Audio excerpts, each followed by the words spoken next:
Assalamualaikum warahmatullahi wabarakatuh. Perkenalkan, nama saya Uswatun Hasanah, NPM 2301010124, Prodi Pendidikan Agama Islam, kelas E semester 5. Di sini saya akan menjelaskan materi tentang ayat-ayat tentang lingkungan yang berisi tentang konsep, prinsip, dan implementasinya. Yang pertama yaitu tentang konsep lingkungan dalam Al-Quran. Jadi, Al-Quran itu memandang lingkungan hidup bukan sekedar ruang untuk manusia bermukmin, melainkan juga sebagai salah satu tanda mencerminkan kesadaran dan kekuasaan Allah Subhanahu wa Ta'ala. Ada beberapa pendapat. Yang pertama yaitu dari Noviani, menegaskan bahwa ayat-ayat Al-Quran yang berbicara tentang alam tidak hanya bersifat deskriptif, tetapi juga mengandung ajakan moral agar manusia itu menjaga dan melestarikan lingkungan. Kemudian menurut Muhammad mengemukakan bahwa konsep larangan berlebihan ini sangat relevan jika dikaitkan dengan krisis lingkungan. Seperti halnya itu perubahan iklim, deforestasi, dan polusi udara. Menurut beliau ini, integrasi antara ajaran Al-Quran dan sains modern menjadi landasan kuat bahwa menjaga lingkungan bukan hanya kewajiban moral spiritual, tetapi juga kebutuhan ilmiah dan demi kelangsungan hidup manusia. Jadi kita itu sebagai manusia itu tidak boleh merusak lingkungan sekitar, baik di sekitar rumah maupun di lingkungan yang lainnya. Jadi sebagai manusia itu kita harus melestarikan lingkungan kita agar lingkungan kita itu tetap terjaga, tidak melakukan penebangan liar, seperti halnya kita itu penebangan liar di hutan dan akan merugikan lingkungan juga. Jadi sebaiknya kita itu harus melakukan reboisasi atau penanaman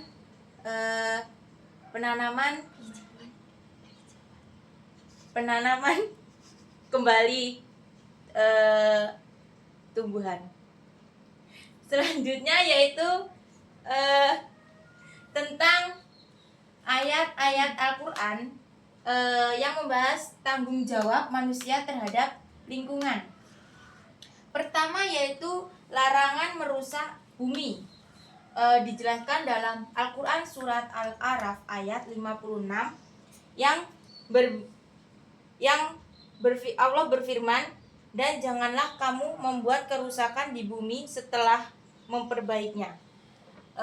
Jadi ayat ini, ayat Al-A'raf, ayat Al-Quran surat Al-A'raf ayat 56 ini mengandung pesan bahwa alam semesta pada dasarnya diciptakan dalam keadaan baik, seimbang, dan harmonis. Kemudian yang kedua yaitu larangan memakmurkan bumi. Dijelaskan dalam Al-Quran surat Hud ayat 61. Allah Subhanahu wa Ta'ala berfirman, Dia telah menciptakan kamu dari bumi dan menjadikan kamu pemakmurnya. Al-Quran surat Hud ini menjelaskan bahwa ayat ini menegaskan manusia tidak hanya diperintahkan untuk menjauhi perusakan, tetapi juga aktif berperan dalam mengelola bumi serta secara bijak. Kemudian yang ketiga yaitu larangan berlebihan. Dijelaskan dalam Al-Quran surat Al-A'raf ayat 31. Allah Subhanahu wa Ta'ala berfirman, makan dan minumlah, tetapi janganlah berlebih-lebihan. Sesungguhnya Allah tidak menyukai orang yang berlebih-lebihan. Jadi pesan dari Al-Quran surat Al-A'raf ayat 31 ini adalah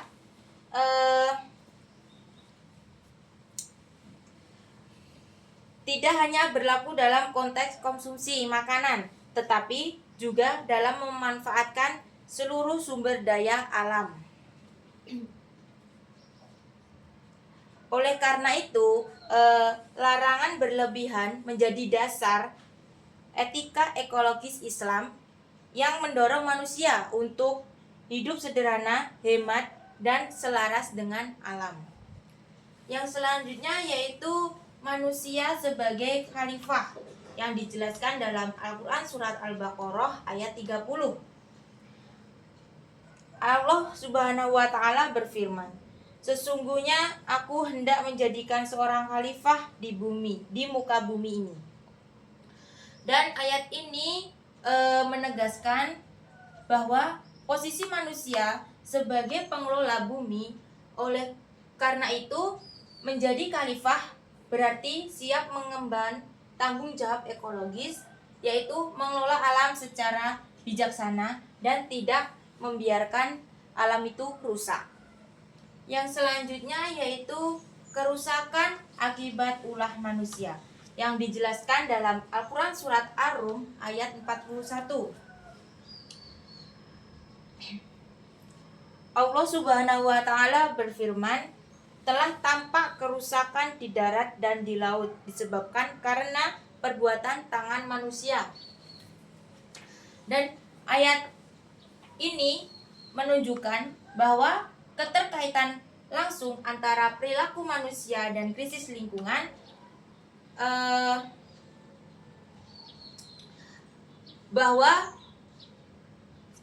krisis lingkungan merupakan peringatan keras.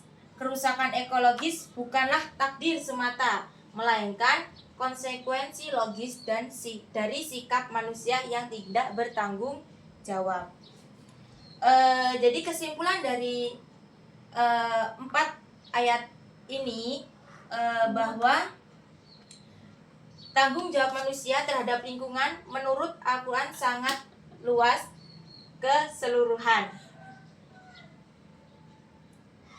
Pesan ini membentuk landasan etika Islam yang tidak hanya spiritual tetapi juga sangat kontekstual dengan krisis lingkungan global saat ini. Yang selanjutnya yaitu poin C. Prinsip-prinsip Islam dalam menjaga lingkungan. Pertama yaitu prinsip tawazun atau keseimbangan. Arti dari prinsip tawazun ini adalah bahwa Allah menciptakan alam dengan keseimbangan yang sangat sempurna. Hal ini ditegaskan dalam Al-Quran surat Ar-Rahman ayat 7-9 bahwa keseimbangan adalah prinsip dasar penciptaan sehingga manusia tidak diperkenankan merusaknya. Oleh karena itu, keseimbangan yang dikehendaki Allah Subhanahu wa Ta'ala akan tetap terjaga dan manusia tidak menjadi penyebab bencana ekologis. Selanjutnya yaitu prinsip amanah atau tanggung jawab. Arti dari prinsip amanah ini adalah manusia ditetapkan oleh Allah Subhanahu wa Ta'ala sebagai khalifah di bumi. Amanah ini tidak hanya menyangkut ibadah ritual, tetapi juga mencangkup pengelolaan alam. Allah Subhanahu wa Ta'ala menegaskan dalam Al-Quran surat Al-Anfal ayat 27 bahwa amanah mencangkup segala titipan Allah Subhanahu wa Ta'ala termasuk alam semesta. Dengan demikian, menjaga lingkungan tidak hanya terbatas pada kewajiban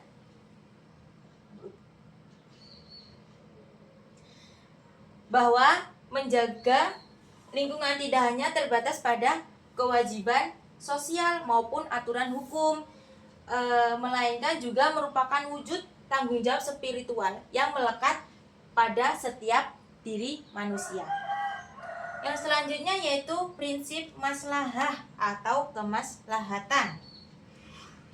Jadi prinsip maslahah ini adalah upaya mendatangkan manfaat dan menolak kerusakan alam. Hal ini sesuai dengan Al-Quran surat Al-Baqarah ayat 195 bahwa peringatan agar manusia tidak menjerumuskan dirinya ke dalam kehancuran, termasuk dengan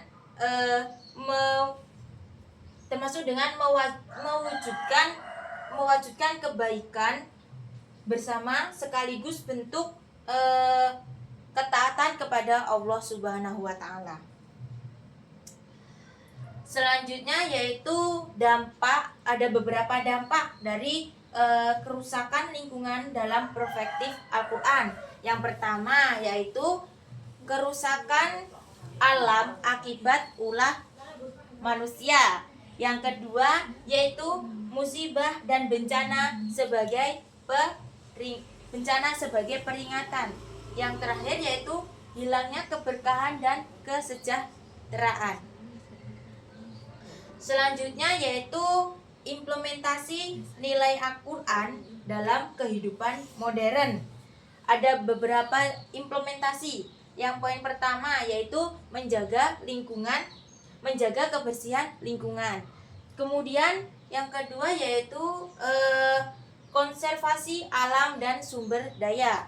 Dan yang ketiga itu mengurangi populasi atau limbah pabrik. Dan yang terakhir yaitu gaya hidup sederhana dan ramah lingkungan. Jadi kesimpulan dari materi tentang ayat-ayat lingkungan ini yaitu kita sebagai manusia itu harus menjaga lingkungan sekitar. Jangan merusak lingkungan, baik dari lingkungan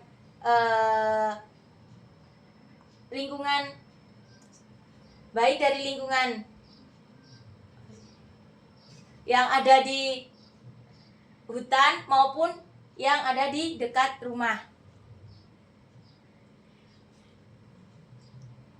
Kemudian kerusakan alam yang terjadi saat ini sejatinya adalah kelalaian manusia karena tidak mau menjaga lingkungannya. Baik, demikian presentasi yang bisa saya sampaikan. Jika ada salah, saya mohon maaf.